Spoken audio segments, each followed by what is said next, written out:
गत काली पार्लियामेंट पवित्र गृह देशर पवित्र गृह रे जो भली आचरण जड़े सांसद केवल सांसद नुहंती अपोजिशन लीडर बा विरोधी दल नेता जो भली आचरण कले ताहा निश्चित भावे निंदादायक अतीत घटना को मन पकाउची तांकर जड़े तांकर नेत्री तांकर पूर्वतन प्रधानमंत्री स्वर्गत इंदिरा गांधी यही भली कलंकित अध्याय सृष्टि करथिले आज भी भारतीय मानक मनरू से कथा जाई नाही राति अधरे शह शह हजार हजार राजनैतिक लोकंकु बंदी करी जेल पकड़ी आज मध्य भारतीय मन भितर से कथा रही तार पुनरावृत्ति गत काली करिसंती श्रीयुक्त राहुल गांधी तेणु ए घटना को जेते निंदा कले मध्य कम हब गणतंत्र रे रक्तपात गणतंत्र रे हिंसा से शोभा पाए नहीं किंतु देशर जड़े सर्वश्रेष्ठ गोटे दलर मुख्य जेभली भावे दुई जन सांसद को आक्रमण कले रक्तपात कले ए घटना को जेते निंदा कले मध्य कम हब देखंतु ए होची शांति प्रिय देश ए देशर अतीत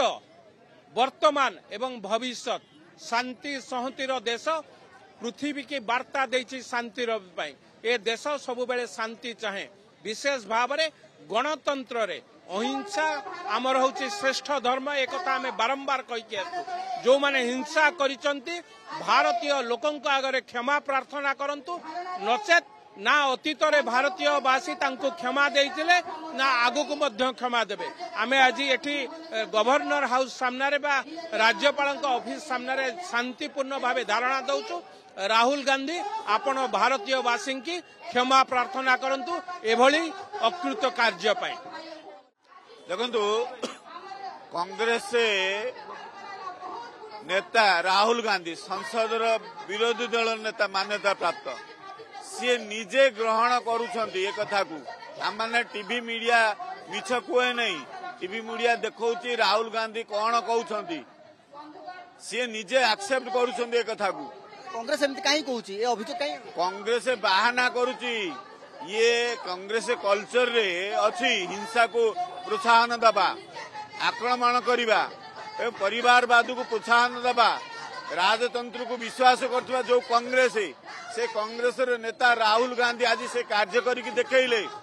कोभली भाव आक्रमण कले प्रतिवाद चलीची संसद होउची हमर मंदिर आमे समस्त जानिचे प्रधानमंत्री 2014 मध्य उदाहरण देखैछंती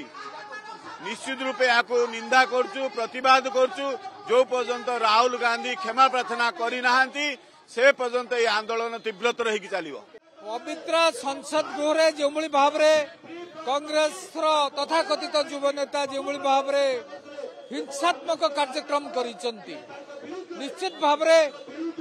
गभीर निंदा करा जाउछि हमर वरेण्य सांसद ओडिशारू श्रीयुक्त प्रताप षडंगी समेत दुई जन सांसद आहत होइचंती हॉस्पिटल अछंती कौन से सभ्य गणतंत्र रे एभली कार्यक्रम करा जाय नहीं ताको गभीर भाव निंदा करने सहित एफआईआर भी दिया जाइए माननीय बाचस्पति महोदय अछंती या पर कठोर कार्यानुष्ठान हो एवं तथाकथित युव नेता निश्चित भाव गणतंत्र कलंक ताको आमे गभीर निंदा करूछु।